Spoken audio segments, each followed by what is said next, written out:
In the United States, President Trump has said the federal government won't be extending its coronavirus social distancing guidelines, which expire today. Although the country is has more than 1 million cases of COVID-19. The White House has been hailing the prospect of an experimental drug, Remedesivir, which is in a new study has shown to be effective against the virus. Well, joining me now is the former Associate Commissioner at the US Food and Drug Administration, Peter Pitts. Thank you very much indeed for joining us. Obviously, the measures the United States is taking to deal with the COVID-19 outbreak are being followed quite closely. Could we start perhaps with Remedesivir? This was originally, I think, a drug that was designed to combat Ebola, but is proving to be quite effective. Is that right? That's exactly right. You know, a lot of the antivirals that have been developed for other diseases have shown to be interesting relative to fighting COVID-19. And the announcement yesterday out of the National Institutes of Health showed that the experimental drug Remedesivir has had an impact on mortality in hospital for patients with serious manifestations. So I guess the first point to note is this is not a drug for the general population who will ride out COVID at home with rest and liquids and tender loving care. These are for people in hospital who really have a significant risk of dying from COVID. And that's important because as we have more therapeutics, we can understand kind of from a healthcare logistics perspective what hospitals need, what people need, so we don't overwhelm our healthcare capabilities. And what is the availability of this drug if hospitals want to take it up more widely? At the moment, this is still an experimental drug, so it is not approved for use by any regulatory authority anywhere in the world. You know, the idea here is that the FDA might, as early as today, issue what's called an emergency use authorization, which would allow healthcare professionals to use the drug at their discretion and which would require the company, obviously, to ramp up its manufacturing. I suspect that if the US FDA takes that measure, MHRA and Britain and the EMA in the EU more broadly might do the same thing.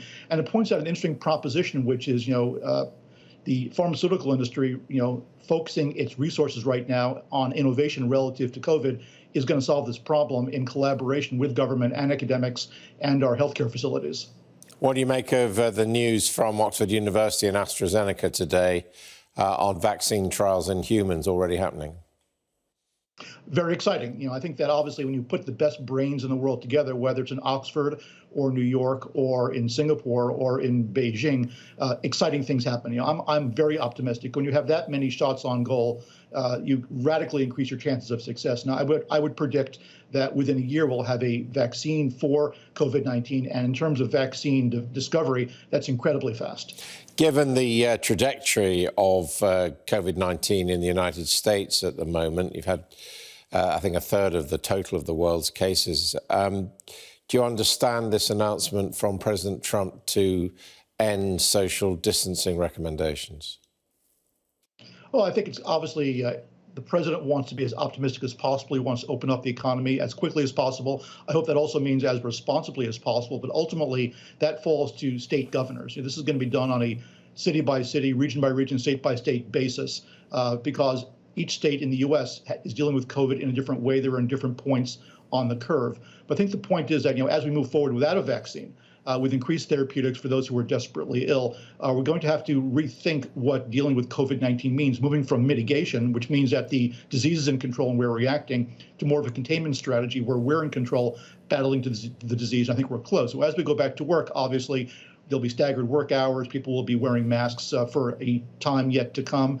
We'll be social distancing at work, obviously personal hygiene. So the next step, minus specific guidelines from the government, really is enhanced personal responsibility so that we can stay in control and beat this thing down. But presumably if people stop social distancing or say, well, the president says I don't have to social distance, that's going to make testing and tracing and containing more difficult, isn't it?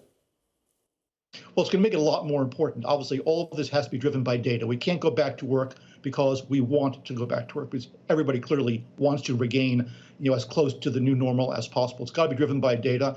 We want to know who has the disease. Obviously, those tests exist, but even more importantly, we want to have a better understanding of who has had the disease, who has the convalescent plasma that might be used to for blood transfusions for a certain degree of immunity and understand, who's being impacted. If up to 50% of people with COVID-19 are asymptomatic, we need to understand what that means so that we can get people back to work, out of their homes, but making sure we do it responsibly.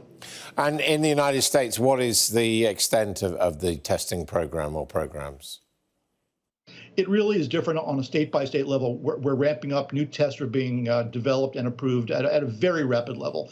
The regulatory authorities here in the U.S. really are working 24/7 to make sure that the best possible testing units get out to where they're needed. But it's a process. You need to discover them, run them through the regulatory authority. You have to manufacture them, then deal with the logistics, getting them where they want to be. So it's a process.